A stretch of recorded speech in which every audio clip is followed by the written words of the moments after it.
Bonne nouvelle pour la rentrée académique 2022-2023, l'École supérieure d'administration, d'économie, de journalisme et des métiers de l'audiovisuel ESAE vous ouvre les portes de ses différents sites. À Gbedjomende, à Bomé-Calavi, à Kpakpa et même à Parakou, l'université ESAE vous offre des bons d'études et des demi-bourses dans toutes ses filières en licence 1, 2 et 3. Et pour les 100 premières inscriptions en master 1 et 2, bénéficiez des demi-bourses. Nouveau bachelier, vous avez au moins la mention assez bien. Inscrivez-vous vite à ESAE et bénéficiez d'un bon de 50 000 francs CFA. Étudiants, étudiantes et nouveaux bacheliers, payez 200 000 francs CFA en sciences de gestion, sciences économiques, sciences juridiques et en administration des affaires en licence 1, 2 et 3 et 500 000 francs CFA en master 1 et 2, 250 000 francs CFA en administration générale, administration des finances, journalisme et métiers de l'audiovisuel en licence 1, 2 et 3 et 600 000 francs CFA en master 1 et 2. Alors, inscrivez-vous vite et profitez des offres exceptionnelles mais également d'un enseignement de qualité à l'université d'excellence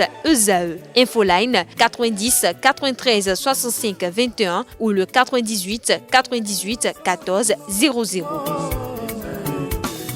ESAE, l'excellence a un nom.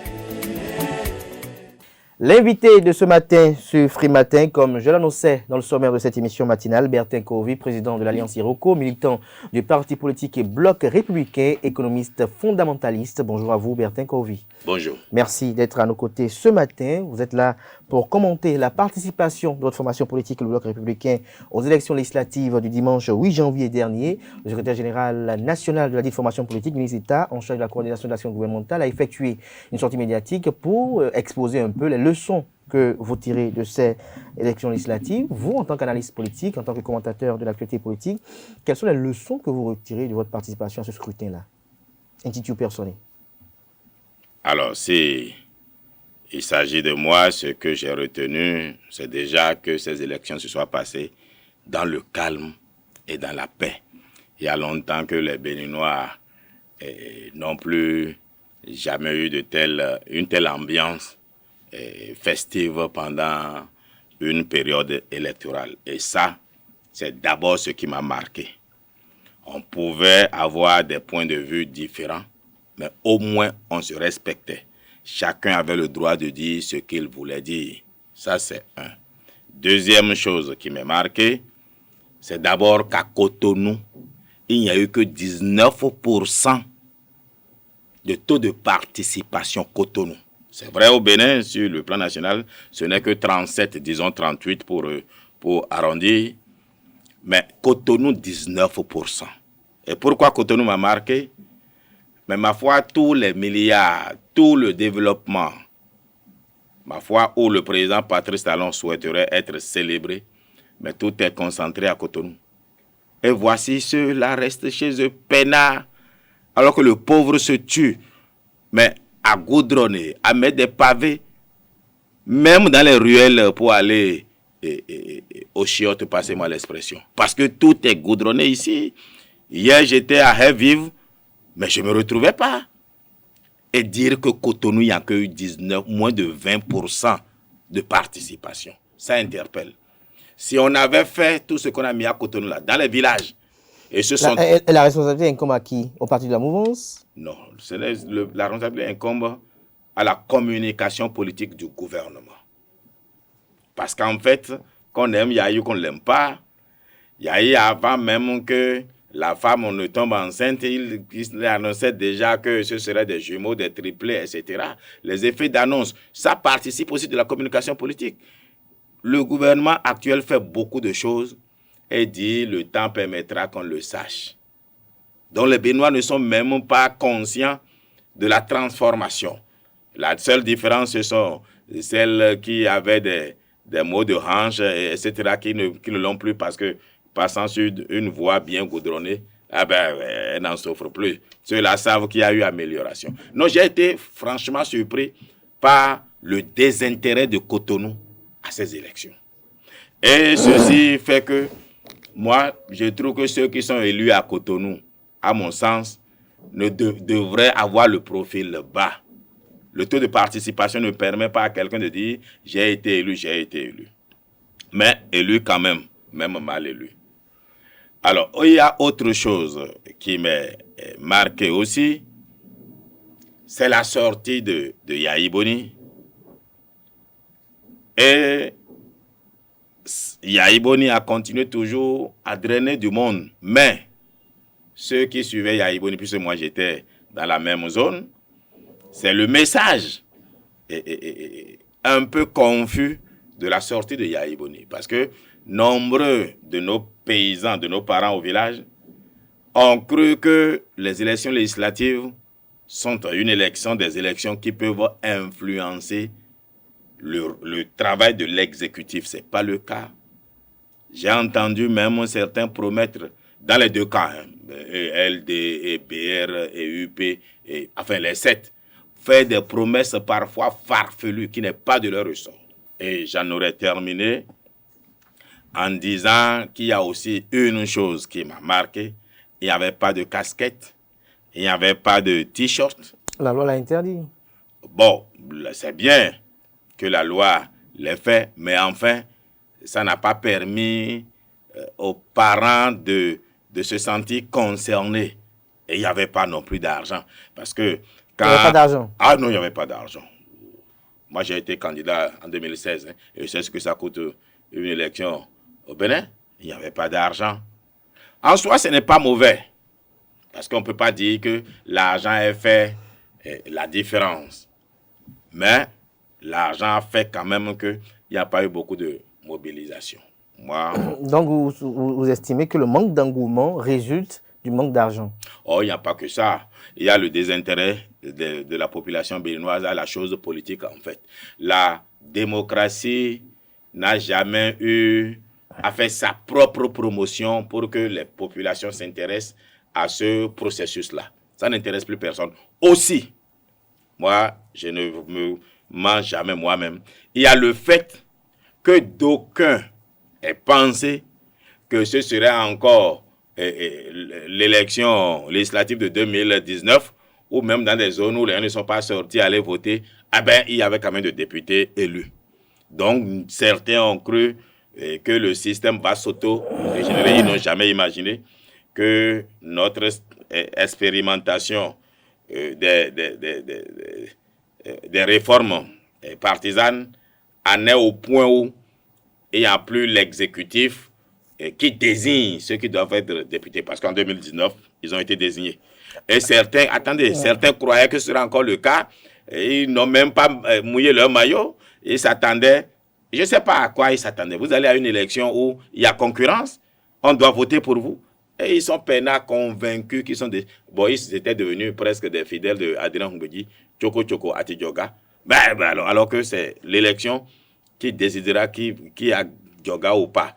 Donc, ça aussi a fait que les populations ne sont pas sorties. Moi, j'ai échangé avec d'autres. Je suis reparti faire encore une autre campagne après le 8 pour leur dire, mais qu'est-ce qui s'est passé? Et certains disent, mais nous, on s'était dit, bon, écoutez, on vote ou pas. Et ceux qui seront élus sont déjà désignés. C'est ce qu'on croyait. Alors, il y a aussi... Bertin Corvy, également, l'aspect les démocrates. Qu'est-ce que vous pensez des performances obtenues par cette formation politique-là? Bon, alors, les démocrates ne pouvaient pas faire moins que ce qu'ils ont fait et ils ne pouvaient pas faire plus. Ils ne pouvaient pas faire plus tout simplement d'abord parce que ceux qu'on connaît, leaders des démocrates, n'ont pas été réellement candidats. Ça, ils ont été quoi? Enfin, les champions, si vous voulez, connus, les démocrates, ceux qui parlaient tout le temps, reconnus comme tels. Lesquels, par exemple? Oh, je ne suis pas ici pour leur faire de la publicité. Non, du tout pas. Pour éclairer nos amis. Bon, alors moi, par exemple, un certain Noureddin Sakassale était attendu.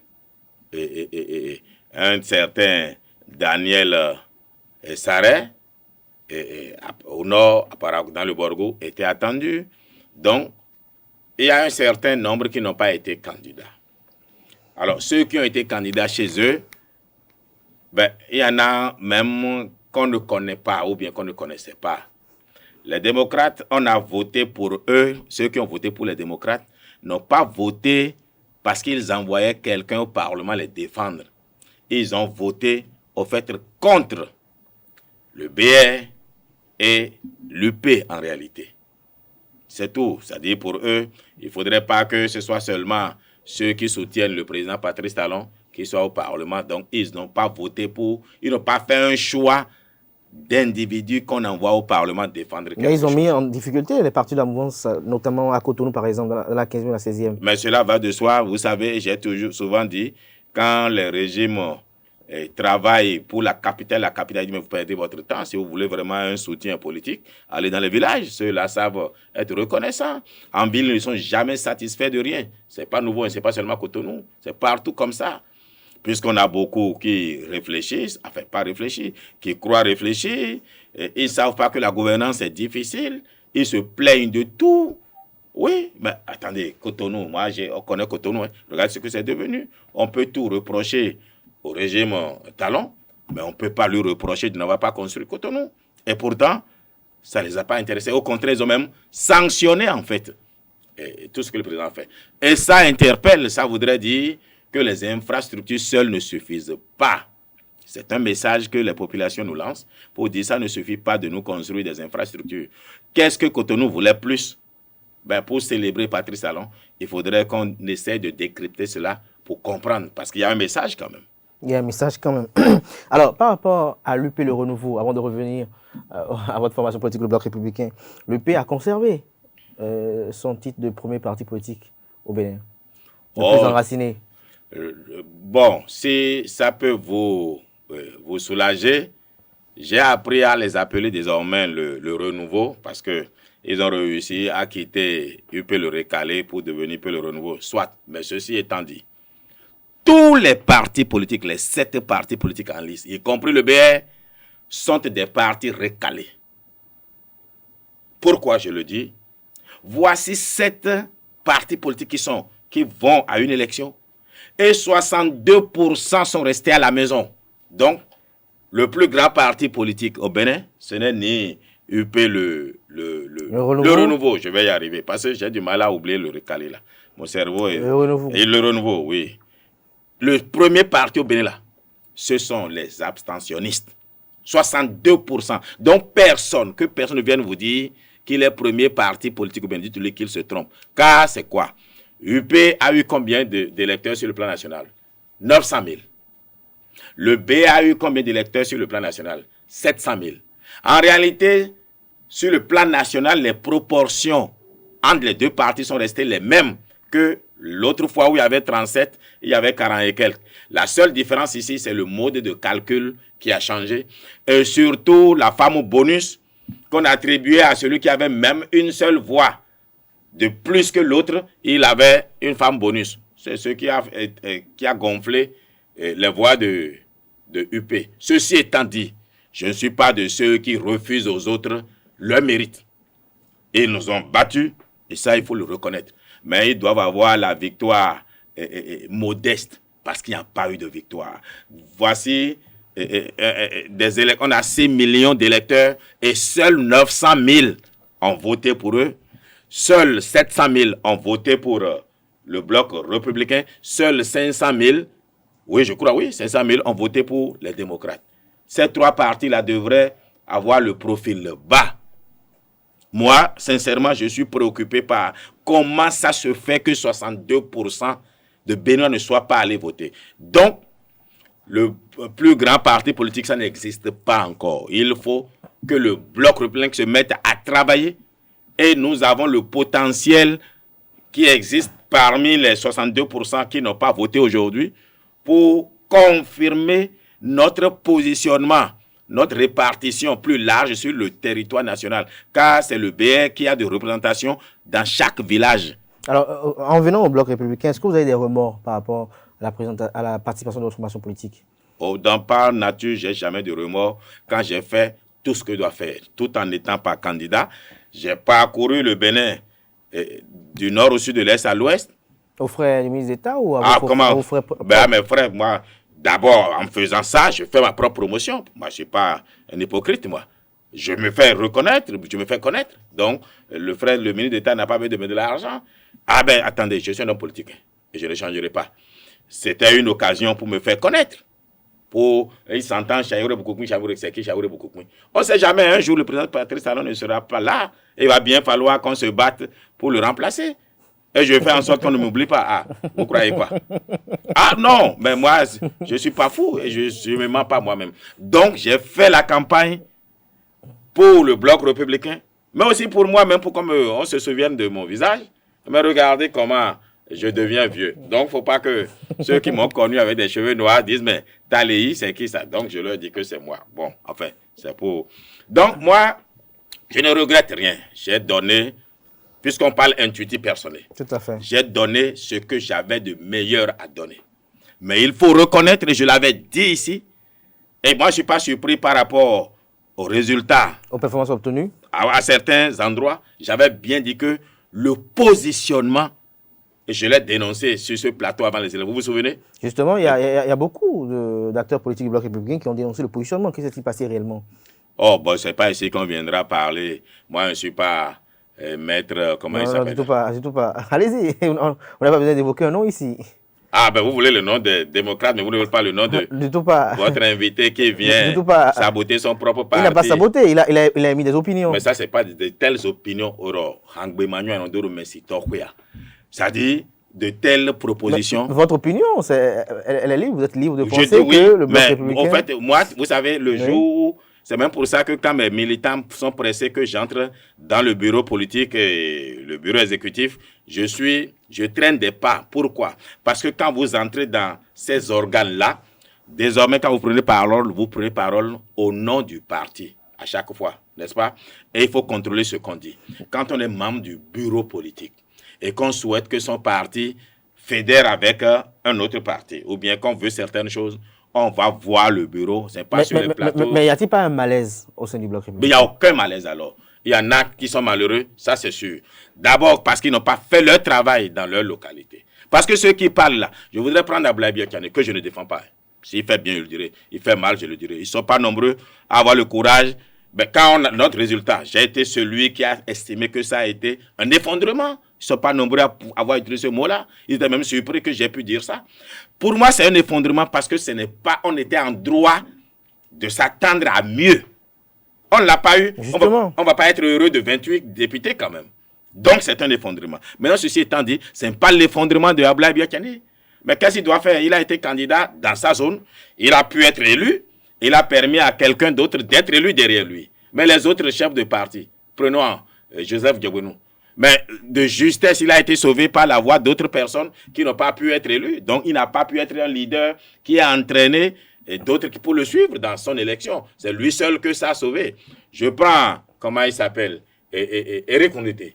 Mais dans sa zone, c'est lui seul qui a été sauvé de justesse. Alors, les têtes de liste là, qui sont élus, ce n'est pas leur mérite. Parce que même si on avait mis un chien tête de liste, les populations connaissant les logos iraient voter et ma foi, le chien sera élu. Donc, les têtes de liste qui n'ont pas pu faire élire celui qui les suit en second, je trouve qu'ils n'ont pas de mérite. Donc, Ablaye Biakane est le seul chef parti qui a pu sortir son épingle du jeu. Maintenant, ceci étant dit, effectivement, il y a des erreurs dans le Bloc républicain comme tout parti politique. La vie ensemble n'est pas facile. Mais il faudrait que vous souveniez de ceci. Le Bloc républicain souffre d'un péché congénital. C'est le regroupement. Ou bien si vous voulez même l'agglutination, pas la volonté du chef de l'État, de 70 partis politiques.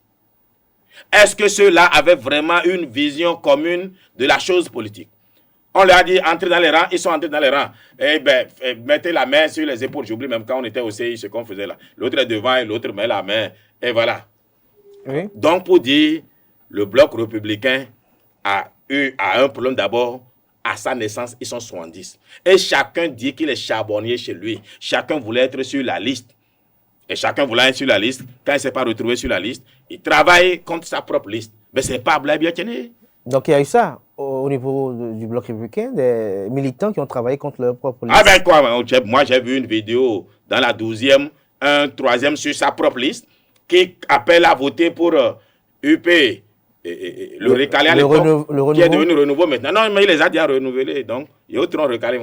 Et alors, donc, c'est dit, Mais ça fait partie, le BR est né, ça fait 4 ans, donc ça fait partie des erreurs de jeunesse, au fait. Ce n'est pas... Maintenant, vouloir mettre ça sur la tête quelles sont de aujourd'hui alors vos espérances pour le bloc républicain, pour une bonne préparation de 2026? Mais ça a commencé, nous. Et moi, en tout cas, moi, j'ai montré j'ai commencé à aller vers les populations, commencer par d'abord les remercier du score qu'on a eu, c'est dire cela, et tenir nos promesses faites pendant la campagne. Moi, Banque Pérou, c'est-à-dire, bon, Bac Pérou en français, mais à l'entrée de Parakou, c'est 10 km. On leur avait promis de leur faire de puits, puis ils ont pris l'eau. On n'a pas gagné, pourtant j'ai exigé, j'ai tenu, et je voudrais ici remercier le ministre Adambi, qui, c'est son matériel, ce n'est pas le matériel d'État, nous a soutenus et a permis que ce forage-là soit lancé déjà hier. Parce qu'il faut tenir parole, ce n'est pas parce qu'on a promis, on n'a pas été élu, qu'il ne faut pas le faire. Il y a élection dans 3 ans. Au fait, ces élections-là, ce n'est pas une élection, c'est échauffement, au fait. La vraie élection, c'est en 2026, et il faut que le bloc républicain tienne parole partout où on est passé pour ce qu'on a dit. Si on le fait, nous sommes le premier parti politique. Mais si on ne le fait pas, eh ben, nous allons même au risque, nous courons le risque de disparaître. Et il faut que le bloc républicain soit le parti qui est la solution aux problèmes de nos populations.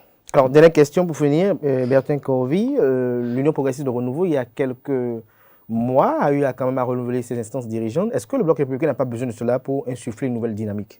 Oh, ben, c'est pas parce que l'autre souffre de diabète qu'il faut forcément que vous cherchiez à souffrir de tension aussi. Nous, le bloc républicain ne travaille pas en regardant ce que l'Union progressiste fait. Non, on n'a pas ce problème-là au bloc républicain pour le moment. Et surtout, un parti qui n'a pas eu un bon résultat ne change pas de gouvernance aussitôt. On parle de parti politique. Si on avait eu le résultat, on était premier, je pourrais dire, bon, j'ai assez travaillé, maintenant je vais me reposer. Parce que ce n'est pas une sinécure non plus. Hein. Être SG, nombreux croient qu'il vit heureux, il est SG. Non, non, c'est un travail, tu fais des réunions tout le temps. Si on avait eu un bon résultat, oui, je serais enclin à dire on peut changer de gouvernance. Mais aujourd'hui, là, on n'a pas eu un bon résultat. Travaillons avec la même équipe, ouvrons la brèche à d'autres pour entrer dans le bureau. Et je dis que je vais entrer dans le bureau et je vais entrer dans le bureau. Merci à vous. Ah non, non, attendez, je n'ai pas fini. Oui. Je voudrais dire ici qu'il n'y a pas l'agenda du bloc républicain, la fusion avec UP, le renouveau. Nous allons voir dans les jours à venir. Ah non, non, non, non, non. Mais je vous ai dit, nous sommes un parti politique. Et ceux qui disent que c'est la volonté du président. Mais le président Patrice Talon, imaginons même qu'il oblige le nom BR à entrer dans UPR. Bon, est-ce qu'il va obliger la base, nos militants à entrer? Il ne faut pas se raconter des histoires. Merci. Il n'y a pas de UPR sans BR en réalité. Si jamais le BR disparaît, ce serait la catastrophe pour eux. Parce que si le BR disparaît, la plupart des militants BR vont dans LD. D'emblée. Mais pourtant, le ministre d'État a dit qu'il n'y aura pas... Non, je n'ai pas dit le BR, mais c'est ça, vous confondez souvent le bureau exécutif qui parle à la base. Mais à Sakété, je suis allé à Sakété, ils leur dit, mais Kilo Chele, qu'est-ce qui s'est passé? Ils ont dit, mais nous, on a mis les armes au pied puisqu'on nous a amené quelqu'un qui est entré dans le parti, 2 mois après, est devenu candidat, alors que nous, on a travaillé durant 3 ans. Bon, on l'a laissé devenir président. N'eût été, et mon Djouba Agba, j'enlève mon chapeau pour le président Fagbohun, n'eût été Fagbohun à Diawere, qu'on n'aurait eu aucun député. Parce que notre candidat, ministre de son État, contre qui je n'ai rien, a lamentablement échoué. Pourquoi il a échoué? La base n'en voulait pas. Et quand la base n'en veut pas, il n'y a pas de député. Donc c'est l'erreur surtout que le bloc républicain doit corriger désormais. Et en plus, le bureau politique reste en haut, va voir le président Patrice Talon. Ensemble, on fait une liste sans tenir compte de ce que veut la base. Ah ben, ce qui devait arriver, arriva. On vous a compris, Bertin Corvi, merci une fois encore, toujours dans son style très atypique. Merci une fois encore d'être venu sur ESAE TV. Chers amis internautes, nous passons à présent au débat sur Free Matin.